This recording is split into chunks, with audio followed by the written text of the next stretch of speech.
They were ashamed of you. Now the table has turned around. You are ashamed of them.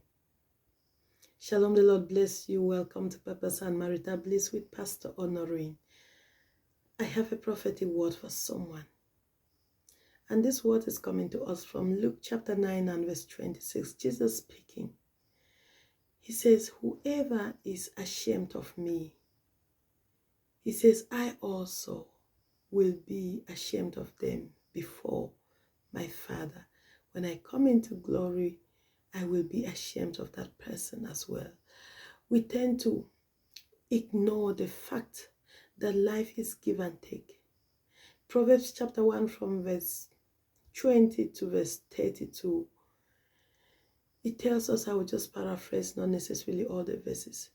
It says, I, wisdom, stand at the city gate and I call out. I shout out to you. I call out to you. I call out for you to listen to me. He says, but you did not, but you ignore me. He says, if I call out and you don't listen to me and you ignore me, he says, also will I be quiet and ignore you when calamity hits? Also, will I turn my back on you when situations arise that you call out to me? When you call out to me, I will not answer. When you cry to me, I will laugh at you. And then he says, but all those that fear the Lord will be saved. And most often we hear people saying, where is God?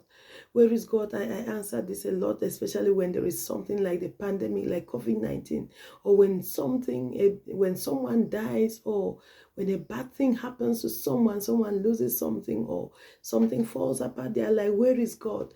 I've had people who have turned their backs on God, and they say, I don't want to serve God again. God has allowed this to happen.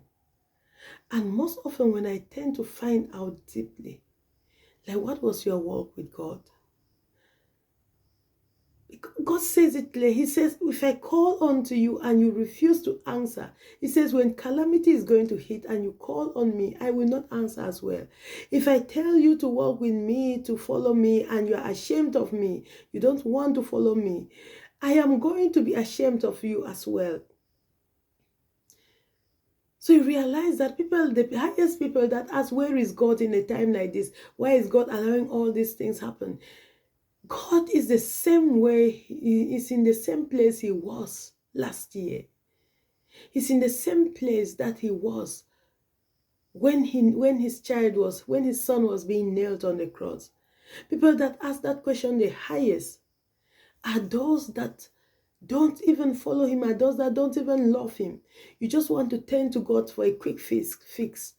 You are not ready to have a relationship with him. You know why? Because those who diligently walk with God are certain that it doesn't matter what comes my way.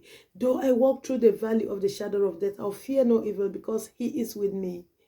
Those that walk diligently with God are confident that God is there with them, and because God is there with them, all hope is not lost. They know that because God is there with them, they will go through the fire and will not be consumed, go through the water and will not be drowned. But you see, those who say, where is God? Where was God in a time like this? And then you walk out, you say, I'm turning my back on God, I'm leaving God. God never even knew you in the first place. God had tried to call you, but you never actually listened to him. You never gave heed to him. You never turned to give him the attention. And then when all hell broke loose, you ran to him for a quick fix. And God says, I will give you the same attitude that you gave me when I called out to you at the top of my voice and you ignored me. I equally will ignore you and laugh at your calamity. Am I saying that's the nature of God? I'm saying there is an exception. It says, but those who fear God shall be saved. There is an exception. Today, step up. Don't be one of the people that God talks to and you don't listen. God sends people, sends word your way and you ignore. No, that shouldn't be you. When God speaks to you, listen. When he gives you instructions, obey them. In the same way, when you do that, God, on his own part, is also going to be there for you God on his own part is going to hear when you call on him. God on his own part is going to listen to you. God bless you. Shalom.